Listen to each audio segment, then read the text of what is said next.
मंदिर मस्जिद के नाम पर नफरत तब फैलाई जाएगी जब आप शिक्षा का सवाल पूछेंगे, जब आप रोजगार का सवाल पूछेंगे, जब आप पूछेंगे कि किसानों का आय दोगुना कहाँ हुई, जब आप सवाल पूछेंगे कि पेट्रोल 100 रुपया लीटर क्यों हो गया, LPG गैस 1000 रुपये लीटर क्यों हो गई, 5 किलो तुमने यूरिया घटा दी और उसका जो है दाम उतना ही रखा, खेत में जुताई बढ़ गई, सिंचाई बढ़ गई, पढ़ाई बिक गई और उसके बाद कमाई खत्म हो गई और अचानक वो लोग कहते हैं कि अभी अयोध्या झांकी है, मथुरा काशी बाकी है। इस देश के नौजवानों को और घर में टीवी देख रहे, व्हाट्सएप पर हिंदू मुस्लिम के जहर देख रहे लोगों को एक बार ठहर के सोचना है। आप अपने बच्चों को दंगाई बनाने के लिए तैयार कर रहे हैं तो आप स्कूल विश्वविद्यालय भेजना बंद कर दीजिए उनको, उन सबको बीजेपी का एजेंट बनाइए, उनकी पार्टी ज्वाइन कराइए। बजरंग दल, विश्व हिंदू परिषद, हिंदू युवा वाहिनी, हिंदू रक्षा दल और तमाम तरह के दल जो बने हैं ना, वो हिंदू राष्ट्र बनाने के लिए लड़ रहे हैं। आप अपने बच्चों की पढ़ाई लिखाई पर पैसा खर्च मत करिए, आप भूखे रह लीजिए, आप पेट्रोल मत भराइए, आप जो है सिलेंडर मत भराइए, आप जाइए उनको हिंदू राष्ट्र बनाने के लिए आगे बढ़ाइए। प्रोफेसर लक्ष्मण यादव हिंदू राष्ट्र का विरोध क्यों करते हैं? मैं हिंदू राष्ट्र का विरोध इसलिए करता हूं क्योंकि हिंदू राष्ट्र एक फेक नरेशन है। वो दलित, पिछड़ा, आदिवासी, वंचित, शोषित, कमेरा, श्रमजीवी विरोधी है। हिंदू कौन है, मैं सवाल ये पूछता हूं। अगर हिंदू ओबीसी थे तो 2019 तक 0 प्रोफेसर देश के केंद्रीय विश्वविद्यालय में ओबीसी के क्यों थे? अगर दलित ओबीसी थे तो बताओ सुप्रीम कोर्ट के कितने जज दलित बने हैं? अगर दलित, पिछड़े, आदिवासी हिंदू हैं तो इनके प्रोफेसर 85% कहाँ हैं? इनके वकील 85% कहाँ हैं? इनके डॉक्टर, इंजीनियर 85% कहाँ हैं? किस बात का हिंदू राष्ट्र है? 85% इस देश की जमीन पर दलित, पिछड़े, आदिवासी का मालिकाना हक है क्या?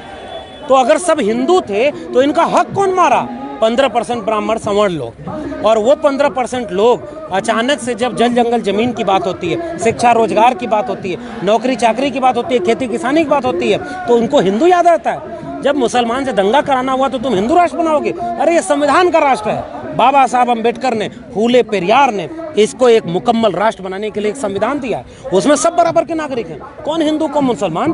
तुम जाति जनगणना कराओ और जो जातियां पिछड़ गई हैं उनको बराबरी का हक दिलाओ। तुम हिंदू राष्ट्र क्यों बनाना चाहते हो? हिंदू होने का मतलब वर्ण व्यवस्था, हिंदू होने का मतलब जाति व्यवस्था। अभी एक गया है ना इस्लाम से कन्वर्ट होकर के हिंदू में, तो कौन सी जाति में रख के ब्राह्मण बनाओगे?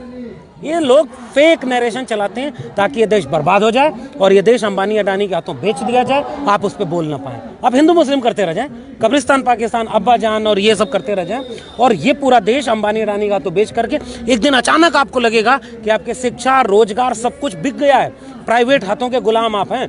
दिन भर मजदूरी करेंगे, शाम को ये मिलेगा। आपकी जेब में पैसा तो शिक्षा मिलेगी। यही है हिंदू राष्ट्र। हिंदू राष्ट्र में हाथरस होगा, हिंदू राष्ट्र में उन्नाव होगा, हिंदू राष्ट्र में 69,000 शिक्षक भर्ती घोटाले में आरक्षण खत्म कर दिया जाएगा। हिंदू राष्ट्र में दलित, पिछड़े, आदिवासियों को हर तरफ से मारा जाएगा, उनके घरों पर बुलडोजर चलाया जाएगा और अचानक दंगाई बना दिया जाएगा कि मथुरा काशी बाकी है, अभी चलो वहां जाने। अरे ये मोदी और अमित शाह का बेटा जो जय शाह है उसको लेके जाओ मथुरा काशी में आंदोलन कराओ।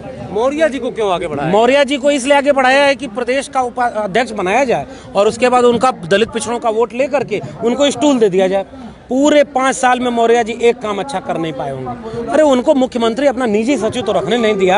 अब अचानक से मौर्य जी कह रहे हैं कि जब 22 का चुनाव हो जाएगा तब विधायक दल के नेता चुनेंगे हम बाद में। अरे वो कह नहीं पा रहे कि योगी आदित्यनाथ के नाम पर चुनाव लड़ेंगे। ये दलित, पिछड़े, आदिवासियों को मूर्ख बनाने के कंधे का इस्तेमाल किया जाता है। दलित, पिछड़े, आदिवासियों का 2 जगह दंगा कराना हो तब, और या तो आपस में लड़वाना हो, इसलिए ये सब किया जा रहा है। उत्तर प्रदेश की जनता से, देश भर की आवाम से मेरा एक सवाल है, कहाँ गया 70 लाख नौकरी जो योगी आदित्यनाथ ने 5 साल में देने का कहा था? कहाँ गया वो पेट्रोल, डीजल, महंगाई, कमाई, सिंचाई, पढ़ाई, इन सब के मुद्दे कहाँ गए? वो मथुरा काशी के नाम पर आप केवल दंगाई बना रहे हैं अपने बच्चों को। अरे ऐसे लोगों को घर में घुसने मत दीजिए, मोहल्ले में घुसने मत दीजिए। किसानों ने सिखाया है आंदोलन कैसे किया जाता है। बदनाम हुए, 750 किसान शहीद हुए, झुके नहीं, 56 इंच वाले को झुका के रख दिया। कह रहा है कि तपस्या में कमी रह गई। जिस दिन इस देश के 85% हिंदू जो कहा जा रहा है वो दलित, पिछड़े, आदिवासी, मूल निवासी हैं। और वो लोग जिस दिन अपने बच्चों के शिक्षा, रोजगार, अपनी महंगाई, अपनी कमाई, अपनी दवाई,